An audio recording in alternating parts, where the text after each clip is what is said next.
So this won't be a long talk, but CD Projekt Red will be fined by Poland's Office of Competition and Consumer Protection if they don't adequately fix Cyberpunk 2077. Now, you might ask, well, why does that matter to me? I'm the consumer here. I'm not the one getting fined. Well, the thing is, it's because developers will likely have to crunch in order to get this done.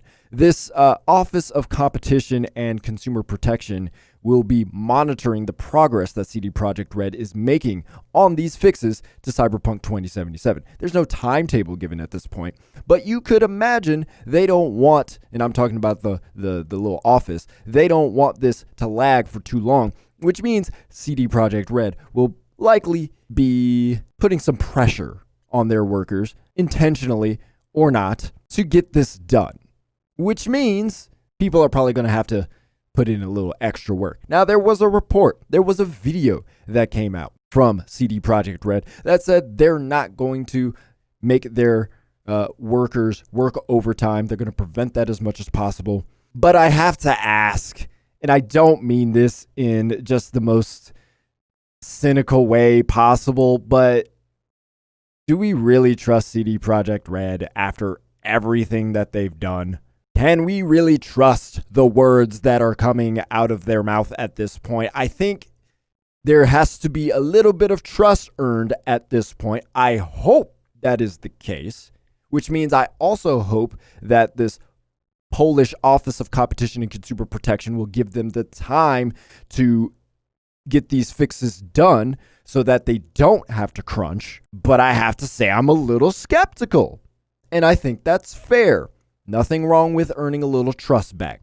The fact is, if you want these patches to be effective, especially for Xbox One and PS4 users, if you want the multiplayer for Cyberpunk 2077 to be good, then you want to make sure crunch goes away. You want to make sure that CD Projekt Red is held accountable for what they have now put out in a video saying that they're going to get rid of crunch on their future projects, including this one going forward. Because here's what happens if crunch continues. CD Projekt Red will likely lose the talent that they have attained.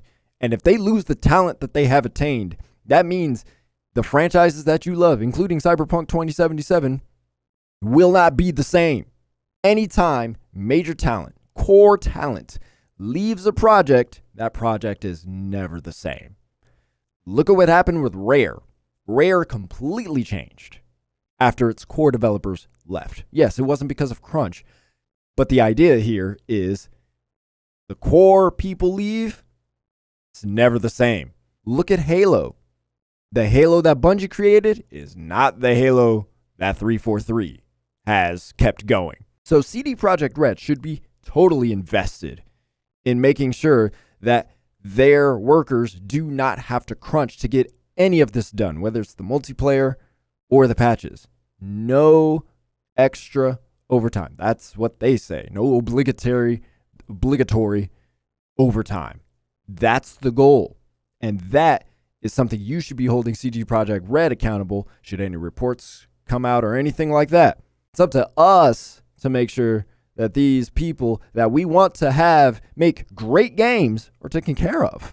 That should be what every company wants, to take care of the people that make the products that make them all the money and their investors are happy, right? That's the goal. Everybody wins that way. And for the longest time, that's what CD Projekt Red looked like they were doing. Turns out, that actually really wasn't the case. That's all right. They could turn over a new leaf. Hopefully, that is what happens. So I have to ask you, what are your expectations of Cyberpunk 2077 going forward? Whether that's for the patches, whether that's for the multiplayer, go ahead, sound off in the comments below. If you liked the video, please tap that thumbs up button. And if you're interested in seeing gameplay of your favorite games and anticipated games, especially for 2021, tap the subscribe button as well. My name is Anthony Shelton. Thanks for watching. I'll talk to you later.